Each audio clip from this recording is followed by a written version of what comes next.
You know, for years, we've been sold this really seductive story, the idea of the Northern Sea Route. It's pitched as this Arctic shortcut, a new superhighway unlocked by melting ice that's just going to completely revolutionize global trade. It's a powerful narrative, right? Full of geopolitics and this romantic idea of conquering the Arctic. So let's dive into that and smash that intense hype against the cold, hard reality of logistics, geography, and, well, economics. Okay, so the entire sales pitch for the NSR really rests on this one single breathtaking fact. If you look at a journey from Murmansk in Russia over to Yokohama, Japan, using the traditional Suez Canal route, you're looking at almost 13,000 nautical miles.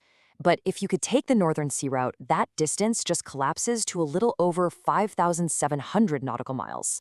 I mean, that's less than half. You're talking less fuel, less transit time, fewer crew wages. And that's the hook, right? It just seems like an unbeatable economic argument.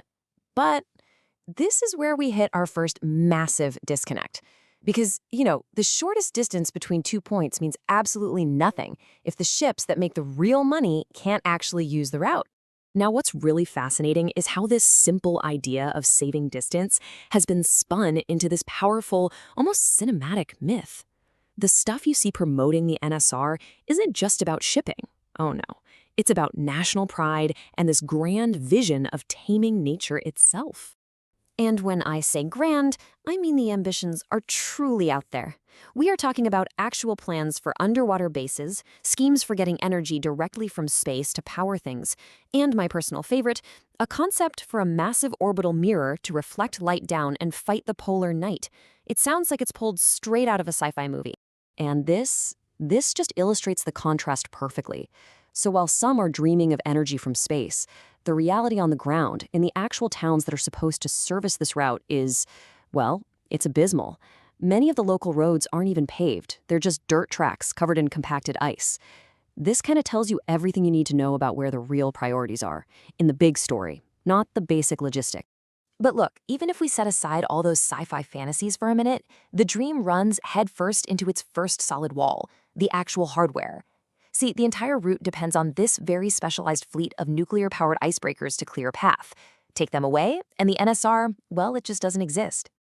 So what does that fleet look like today? Well, on paper, there are 8 operational nuclear icebreakers. But that number is really deceiving, because 3 of those are old veterans, and they're rapidly approaching their mandatory retirement dates. So a huge chunk of today's capacity is literally about to vanish. Now, they are building new, more powerful icebreakers. That's true. But even with these ambitious projects, the total operational fleet by 2030 is only expected to be around 11 vessels. Just 11 icebreakers to manage thousands of miles of unpredictable ice for what's being sold as a global trade artery. That sounds like a major bottleneck waiting to happen. And here's exactly why that number is so dangerously small. In good conditions, thin ice, a single icebreaker can escort maybe 4 or 5 commercial ships in a convoy. But the moment conditions get tough, which happens all the time up there, that capacity completely collapses. The icebreaker can only handle 1, maybe 2 ships. That's an instantaneous 75% drop in throughput. And that right there is the logistical kill. So the really crucial point here is that this limited capacity reveals what the fleet's actual primary mission is. It's not about global trade. It exists to support the Russian North itself, to make sure the extraction of oil, natural gas, and minerals can continue, and to ship those raw materials out. It's a domestic tool, not a global solution. Okay, so the icebreaker fleet is a huge man-made bottleneck. But the next set of barriers, these are ones that technology can't solve at all. We're talking about the unchangeable facts of geography. And surprisingly, the biggest geographical barrier isn't even the ice. It's the depth of the water.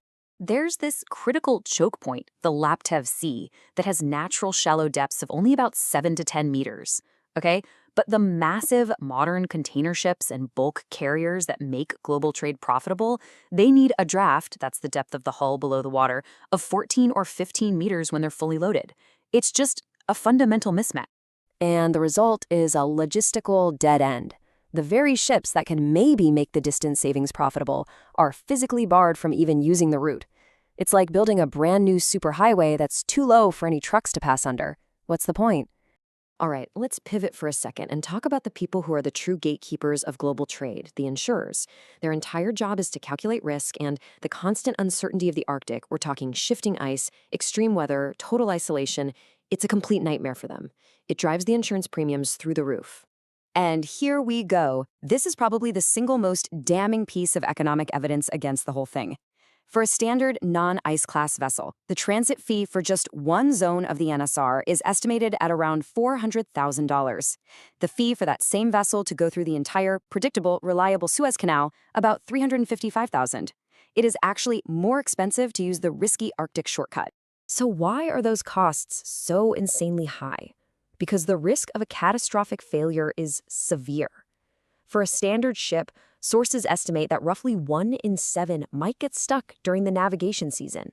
A 14% failure rate, that is an absolute non-starter for any global supply chain. No company would sign up for those odds. So the theory is pretty weak, right? But a very recent crisis in the Red Sea gave us the ultimate real-world test. With its main competitor basically out of commission, this was the perfect moment for the Northern Sea Route to finally prove its value. So starting in 2024, security threats in the Red Sea caused traffic through the Suez Canal to just plummet. All of a sudden, thousands of ships were scrambling to find a new way to get from Asia to Europe. The NSR should have been the obvious answer, safer and shorter. All told, about 13,000 vessels were forced to divert from the Suez Canal. The entire global shipping industry had to make a choice, and with that choice, they made a resounding, definitive statement. And here's the result. Of those 13,000 diverted ships, how many do you think chose the Northern Sea Route? Not one. A big fat zero. Every single one of them opted for the much longer, but far more reliable route around the southern tip of Africa. I mean, that is the ultimate proof right there. So this forces us to ask the really crucial question. If the logistics are a mess, the economics don't work, and the risk is too high, why the constant high-level promotion?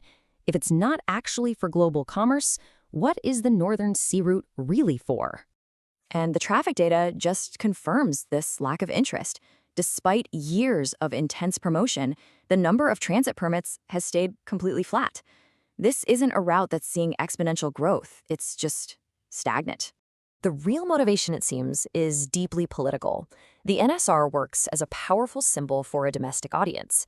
It reinforces this idea of a great nation that controls vast resources, that projects sovereignty over the Arctic, and that's defending its territory from rivals.